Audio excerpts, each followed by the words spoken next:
شب معراج کا واقعہ جب نبی اکرم صلی اللہ علیہ وسلم نے اللہ تعالیٰ کو دیکھا، کائنات کیوں رک گئی؟ شب معراج کے آنے سے پہلے یہ واقعہ ضرور سنیں۔ بسم اللہ الرحمن الرحیم۔ واقعہ معراج اللہ تعالیٰ کی قدرت کی نشانیوں میں سے ایک نشانی ہے جو چشم زدن میں بظاہر رونما ہوا، لیکن حقیقت میں اس میں کتنا وقت لگا یہ اللہ تعالیٰ اور اس کے رسول صلی اللہ علیہ وسلم بہتر جانتے ہیں۔ اللہ تعالیٰ نے اس واقعے میں اپنے محبوب پیغمبر حضرت محمد صلی اللہ علیہ وسلم کو اپنی قدرت کا کاملہ کا مشاہدہ کروایا۔ واقعہ معراج اعلان نبوت کے 10ویں سال اور مدینہ ہجرت سے 1 سال پہلے مکہ میں پیش آیا۔ ماہ رجب کی 27ویں رات ہے۔ اللہ تعالیٰ فرشتوں سے ارشاد فرماتا ہے، اے فرشتوں، آج کی رات میری تسبیح بیان مت کرو، میری حمد و تقدیس کرنا بند کر دو۔ آج کی رات میری اطاعت و بندگی چھوڑ دو اور آج کی رات جنت الفردوس کو لباس اور زیور سے آراستہ کرو۔ میری فرما برداری کا قلعہ اپنے سر پر باندھ لو۔ اے جبرائیل، میرا یہ پیغام میکائیل کو سنا دو کہ رزق کا پیمانہ ہاتھ سے علیحدہ کر دے۔ اسرافیل سے کہہ دو کہ وہ سور کو کچھ دیر کے لیے موقوف کر دے۔ اسرائیل سے کہہ دو کچھ دیر کے لیے روحوں کو قبض کرنے سے ہاتھ اٹھا لے۔ رضوان سے کہہ دو کہ وہ جنت الفردوس کی درجہ بندی کر دے۔ مالک سے کہہ دو کہ دوزخ کو تالا لگا دے۔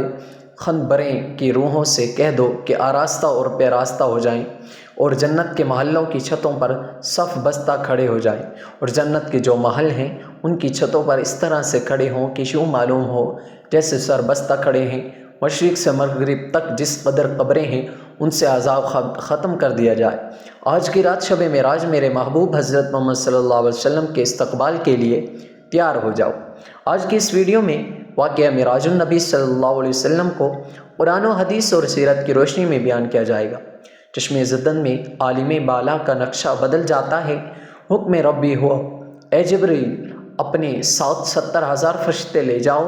حکم الہی سن کر جبرائیل امین علیہ السلام سواری لینے جنت میں جاتے ہیں، اور آپ نے ایسی سواری کا انتخاب کیا جو آج تک کسی شہنشاہ کو بھی میسر نہ ہوگی۔ میسر ہونا تو دور کی بات ہے، دیکھی تک نہ ہوگی، اور دیکھنا دور کی بات سوچی تک نہ ہوگی۔ اس سواری کا نام براق ہے۔ تفسیر روح البیان میں ہے کہ نبی کریم صلی اللہ علیہ وسلم سے پہلے براق پر کوئی سوار نہیں ہوا۔ ماہ رجب کی 27ویں شب اس قدر پر کہ فرات ہے، مطالعہ بالکل صاف ہے، فضاؤں میں عجیب سی کیفیت طاری ہے۔ رات آہستہ آہستہ کیف و نشاط کی مستی میں مست ہوتی جا رہی ہے۔ ستارے پوری آب و تاب کے ساتھ جھلملا رہے ہیں۔ پوری دنیا پر سکوت و خاموشی کا عالم طاری ہے۔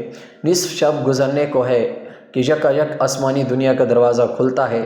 انوار و تجلیات کے جلوے سمیٹے حضرت جبرائیل علیہ السلام نورانی مخلوق کے جھرمٹ میں جنتی براق لیے آسمان کی بلندیوں سے اتر کر حضرت ام ہانی رضی اللہ تعالیٰ عنہا کے گھر تشریف لاتے ہیں، جہاں ماہ نبوت حضرت محمد صلی اللہ علیہ وسلم محو خواب ہیں، آنکھیں بند کیے دل بیدار لیے آرام فرما رہے ہیں۔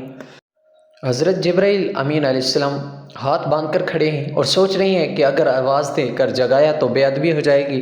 فکر مند ہیں کہ معراج کے دولہے کو کیسے بیدار کیا جائے۔ اس وقت حکم ربی ہوتا ہے، اے میرے جبرائیل، میرے محبوب کے قدموں کو چوم لے تاکہ تیرے لبوں کی ٹھنڈک سے میرے محبوب کی آنکھ کھل جائے۔ اسی دن کے واسطے میں نے تجھے کافور سے پیدا کیا تھا۔ حکم سنتے ہی جبرائیل امین علیہ السلام آگے بڑھے اور اپنے فوری ہونٹ محبوب دو عالم حضرت محمد صلی اللہ علیہ وسلم کے پائے ناز سے مس کر دیے۔ یہ منظر بھی کس قدر حسین ہوگا جب جبرائیل امین علیہ السلام نے فخر کائنات حضرت محمد مصطفیٰ صلی اللہ علیہ وسلم کے قدموں کو بوسہ دیا۔ حضرت جبرائیل امین علیہ السلام ہونٹوں کی ٹھنڈک پا کر حضور نبی کریم صلی اللہ علیہ وسلم بیدار ہوتے ہیں اور دریافت کرتے ہیں، اے جبرائیل، کیسے آنا ہوا؟ عرض کرتے ہیں، یا رسول اللہ صلی اللہ علیہ وسلم، خدائے بزرگ برتر کی طرف سے بلاوے کا پروانہ لے کر حاضر ہوا ہوں۔ یا رسول اللہ صلی اللہ علیہ وسلم، اللہ تعالیٰ آپ کی ملاقات کا مشتاق ہے۔ حضور نبی کریم صلی اللہ علیہ وسلم تشریف لے چلیے، زمین سے لے کر آسمانوں تک ساری گزرگاہوں پر مشتاق دید کا ہجوم ہاتھ باندھے کھڑے ہیں۔ معراج نبوت میں یہ بات درج ہے۔ چنانچہ آپ نے سفر کی تیاری شروع کی۔ اس موقع پر حضرت جبرائیل امین علیہ السلام نے آپ کا سینہ مبارک چاک کیا اور دل کو دھویا۔ حضور نبی کریم صلی اللہ علیہ وسلم کا ارشاد گرامی ہے کہ میرے پاس ایک آنے والا آیا اور اس نے میرا سینہ چاک کیا، سینہ چاک کرنے کے بعد میرا دل نکالا، پھر میرے پاس سونے کا ایک تشت لایا گیا جو ایمان و حکمت سے لبریز تھا، اس کے بعد میرے دل کو دھویا گیا، پھر وہ ایمان و حکمت سے لبریز ہو گیا، اس قلب کو سینہ اقدس میں اس کی جگہ پر رکھ دیا گیا۔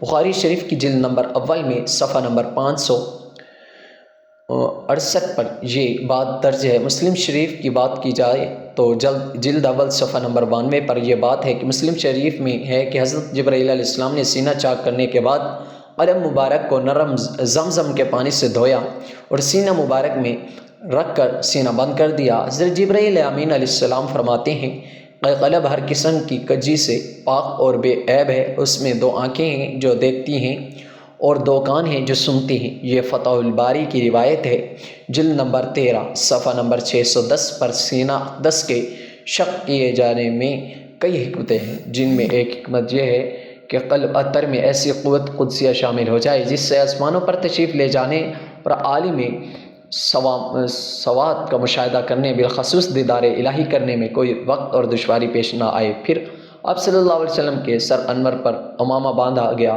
علامہ کاظمی رحمہ اللہ علیہ فرماتے ہیں شب معراج حضرت محمد صلی اللہ علیہ وسلم کو جو امامہ شریف پہنایا گیا وہ امامہ مبارک حضرت آدم علیہ السلام کی پیدائش سے 7000 سال پہلے کا تیار کیا ہوا تھا۔ 40,000 ملائکہ اس کی تعظیم و تکریم کے لیے اس کے ارد گرد کھڑے تھے۔ حضرت جبرائیل علیہ السلام نے سرور کائنات کونین حضرت محمد صلی اللہ علیہ وسلم کو نور کی ایک چادر پہنائی، زمرد کی نعلین مبارک پاؤں میں زیب تن فرمائی، یاقوت کا کمر باندھا۔ یہ بھی معراج النبوت صفحہ نمبر 601 پر یہ بات درج ہے۔ حضور اکرم صلی اللہ علیہ وسلم نے براق کا حلیہ بیان کرتے ہوئے ارشاد فرمایا، سینہ سرخ یاقوت کی مانند چمک رہا تھا، اس کی پشت پر بجلی گونجتی تھی، ٹانگیں دم مرجان سر اور اس کی گردن یاقوت سے بنائی گئی تھی، بہشت ذہن اس پر کسی ہوئی تھی جس کے ساتھ سرخ یاقوت کے 2 رکاب آویزاں تھی، اس کے پیشانی پر لا الہ الا اللہ محمد رسول اللہ لکھا ہوا تھا۔ چند لمحوں کے بعد وہ وقت بھی آ گئے کہ سرور کونین حضرت محمد صلی اللہ علیہ وسلم براق پر تشریف فرما ہو گئے۔ حضرت جبرائیل علیہ السلام نے رکاب تھام لی، حضرت میکائیل نے لگام پکڑ لی، حضرت اسرافیل علیہ السلام نے زین کو سنبھالا۔ حضرت امام کاظمی رحمہ اللہ علیہ فرماتے ہیں یہ معراج کی رات اسی 1000 فرشتوں حضور علیہ السلام کے دائیں طرف اور 80,000 بائیں طرف تھی۔ فضا فرشتوں کی درود سلام کی صداؤں سے گونج اٹھی اور آقائی نامدار حضرت محمد صلی اللہ علیہ وسلم درود و سلام کی گونج میں سفر معراج کا آغاز فرماتے ہیں۔ اس واقعے کو قرآن مجید میں اللہ تعالیٰ نے اس طرح بیان فرمایا ہے کہ وہ ذات اور نقص اور کمزوری سے پاک ہے جو رات کے تھوڑے سے حصے میں اپنے محبوب اور مکرم بندے کو مسجد حرام سے مسجد اقصیٰ تک لے گئی، جس کے گرد و نواح کو ہم نے بابرکت بنا دیا ہے تاکہ ہم اس بندے کامل کو اپنی نشانیاں دکھائیں۔ سورۃ النبی اسرائیل کی یہ آیت کا ترجمہ بھی بیان کیا گیا ہے۔ آپ صلی اللہ علیہ وسلم نہایت شان و شوکت سے ملائکہ کے جلوس میں مسجد حرام سے مسجد اقصیٰ کی طرف روانہ ہوتے ہیں۔ یہ گھڑی کس قدر دل نواز تھی کہ جب مکان سے لا مکان تک نور ہی نور پھیلا ہوا تھا، سواری بھی نور تو سوار بھی نور، باراتی بھی نور تو دولہا بھی نور، میزبان بھی نور تو مہمان بھی نور، نیوریوں کی یہ نوری بارات فلک بوس پہاڑیوں بے آب و بیاں ریگستان، گھنی جنگلوں چٹیل میدانوں، سرسبز و شاداب و وادیوں پر خطروں ویرانوں پر سے سفر کرتی ہوئی وادی بسا میں پہنچتی ہے جہاں بے شمار درخت ہیں۔ حضرت جبرائیل علیہ السلام عرض کرتے ہیں کہ حضور یہاں اتر کر 2 رکعت نفل ادا کیجیے، یہ آپ کی ہجرت کا مدینہ طیبہ ہے۔ نفل کی ادائیگی کے بعد پھر سوار شروع ہوتا ہے۔ راستے میں ایک سرخ ٹیلہ آتا ہے جہاں حضرت موسیٰ علیہ السلام کی قبر ہے۔ حضور صلی اللہ علیہ وسلم اس موقع پر ارشاد فرماتے ہیں کہ معراج کی رات میں سرخ ٹیلے سے گزرا تو میں نے دیکھ کر وہاں موسیٰ علیہ السلام کی قبر ہے اور وہ اپنی قبر میں کھڑے ہو کر نماز پڑھ رہے ہیں۔ پھر دیکھتے ہی دیکھتے بیت المقدس بھی آ گیا جہاں قدسیوں کا جم غفیر سیلامی کے لیے وجود ہے۔ علماء خوش آمدید کہنے کے لیے اور تقریباً 1,24,000 انبیاء و مرسلین استقبال کے لیے بے چین اور بے قرار کھڑے تھے۔ حضور نبی کریم صلی اللہ علیہ وسلم اس مقام پر تشریف فرما ہوئے جسے باب محمد صلی اللہ علیہ وسلم کہا جاتا ہے۔ حضرت جبرائیل علیہ السلام ایک پتھر کے پاس آئے جو اس جگہ موجود تھا۔ حضرت جبرائیل علیہ السلام نے اس پتھر میں اپنی انگلی مار کر اس میں سوراخ کر دیا، براق کو اس میں باندھ دیا، یہ تصویر ابن کثیر کی جلد نمبر 3 صفحہ نمبر 7 پر درج ہے۔ آفتاب نبوت حضرت محمد صلی اللہ علیہ وسلم مسجد اقصیٰ میں داخل ہوتے ہیں۔ سین حرم سے فلک تک نور ہی نور چھایا ہوا ہے، ستارے مانند پڑ چکے ہیں، قدسی سلامی دے رہے ہیں، حضرت جبرائیل علیہ السلام اذان دے رہے ہیں، تمام انبیاء اور رسول صف در صف کھڑے ہو رہے ہیں۔ جب صفیں بن چکی تو امام الانبیاء فخر دو جہاں حضرت محمد صلی اللہ علیہ وسلم امامت فرمانے تشریف لاتے ہیں۔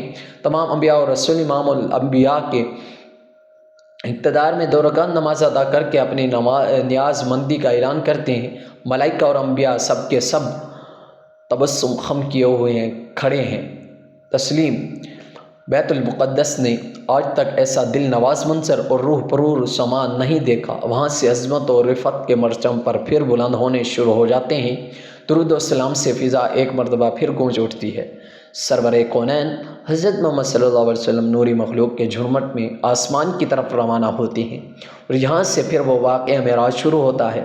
یہاں سے وہ پھر معاملہ شروع ہو جاتا ہے۔ حضور نبی کریم صلی اللہ علیہ وسلم فرماتے ہیں، پھر مجھے اوپر لے جایا گیا۔ براق کی رفتاری کا یہ عالم تھا، جہاں نگاہ کی انتہائی ہوتی وہاں براق کا پہلا قدم ہوتا۔ فوراً ہی پہلا آسماں آ گیا۔ حضرت جبرائیل علیہ السلام نے دروازہ کھٹکھٹایا۔ دربان نے پوچھا کون ہے؟ جواب دیا جبرائیل۔ دربان نے پوچھا تمہارے ساتھ کون ہے؟ حضرت جبرائیل علیہ السلام نے کہا حضرت محمد صلی اللہ علیہ وسلم۔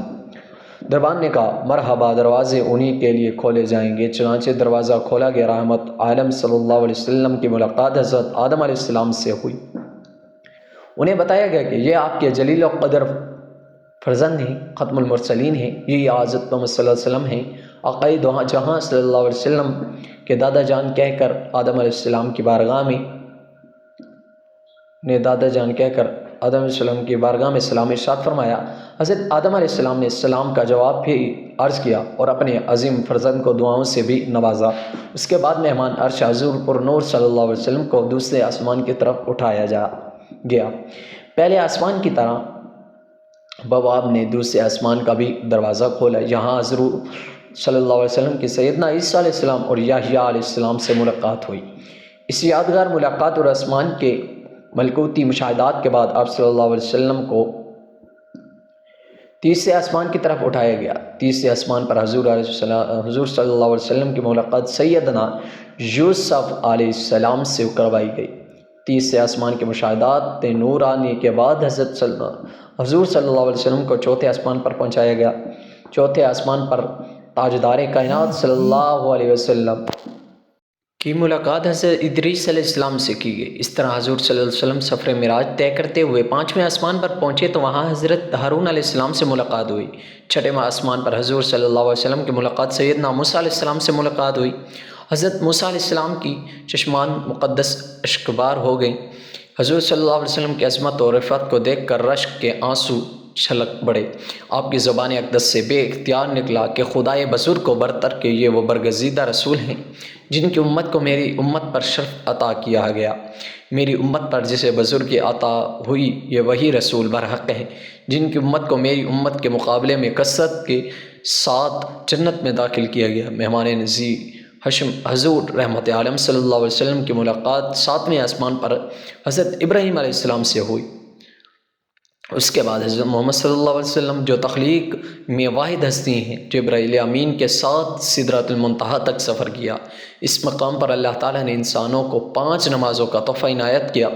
معراج کا واقعہ جس رات پیش آیا اس رات رسول اللہ صلی اللہ علیہ وسلم اپنے چچا زاد بہن ام ہانی کے گھر مقیم تھے۔